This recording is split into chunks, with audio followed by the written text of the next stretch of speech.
Olá, chegamos a mais uma aula do nosso curso Construindo 5S, primeiro passo para a qualidade. E agora a gente vai falar um pouco das fases de implementação.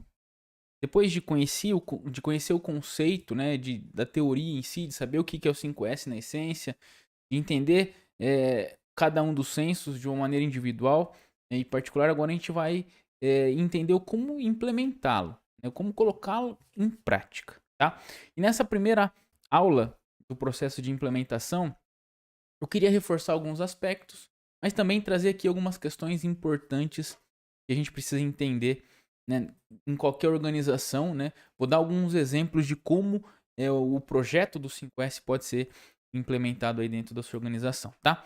Vou trocar aqui nossa tela, conforme a gente está acostumado. Quero trazer aqui, né, resumidamente, uma interpretação onde a gente define ou divide, né, os cinco sensos. Deixa eu melhorar aqui.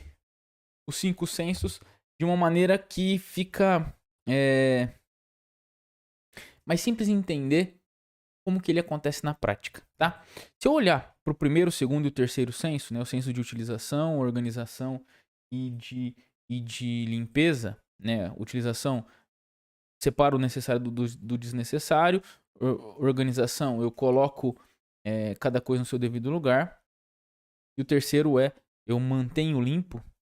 Eu tenho um entendimento que isso aqui tem a ver com operação, fazer, executar. Depois que eu passo para o senso 4 e o 5, são questões mais psicológicas, são questões mais comportamentais. São situações em que não necessariamente só o fazer é suficiente, mas sim o manter, a vontade de fazer o certo. Isso tudo tem relevância, tá? Então, entenda que nas três primeiras fases, teoricamente, são mais simples de acontecer. O mais complexo é manter em si. Então, para que a gente consiga fazer do 5S, né, uma cultura, é importante que a gente tome alguns cuidados. É importante que a gente aplique ele de uma maneira adequada, né? Que a gente conduza ele de uma maneira adequada para que isso se torne realmente uma cultura.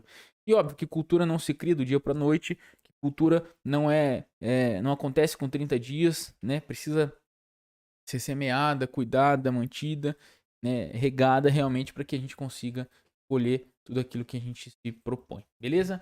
Então é disso que a gente vai falar.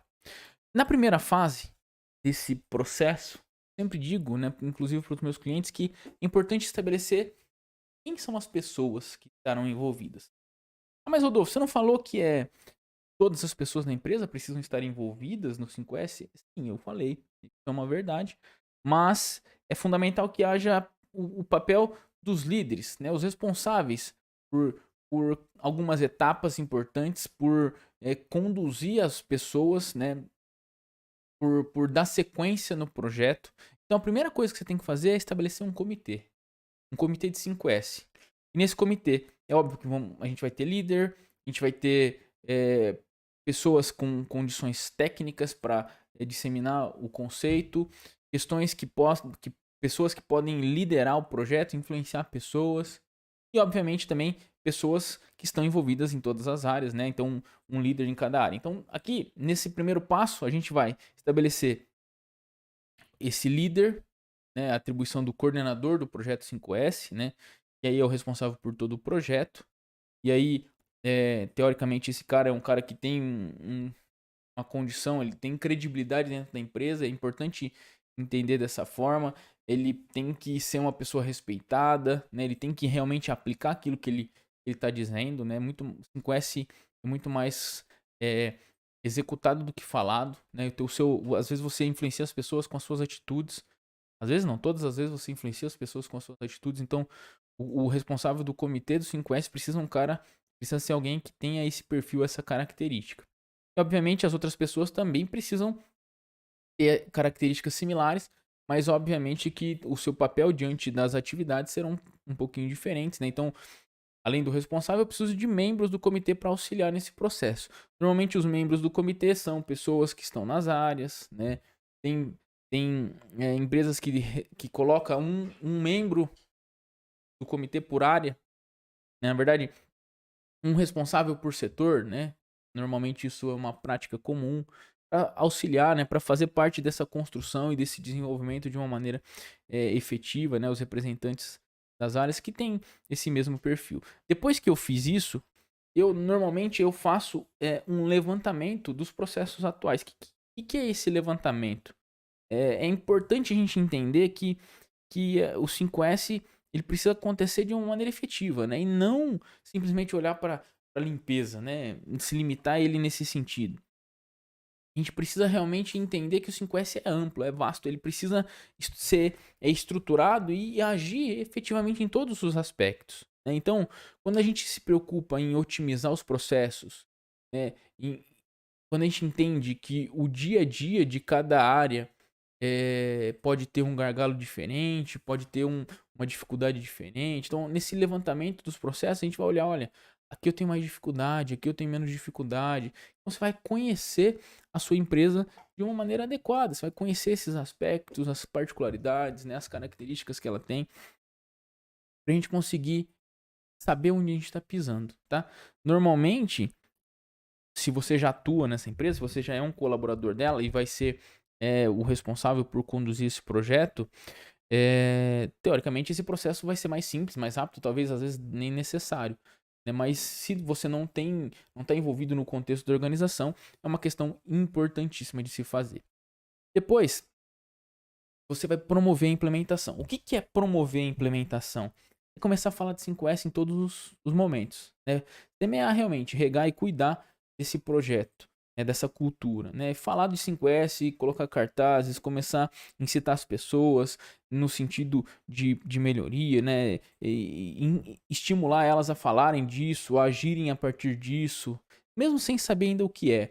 Fazerem eles pensar sobre isso, colocar cartazes, olha, você já ouviu falar do 5S? Você sabe que o 5S pode mudar a sua vida. Estimular eles nesse sentido para fazer com que eles realmente tenham interesse de não só saber o que é 5S, mas sim implementar. E aí, através de comunicação, informativo, reuniões, né, o DDS, o DSS, o DSQ, enfim, são informações diárias aí que podem ser utilizadas para promover essa implementação. Aí, depois que a gente fez isso, a gente vai treinar as pessoas. E aí, a gente treina todo mundo.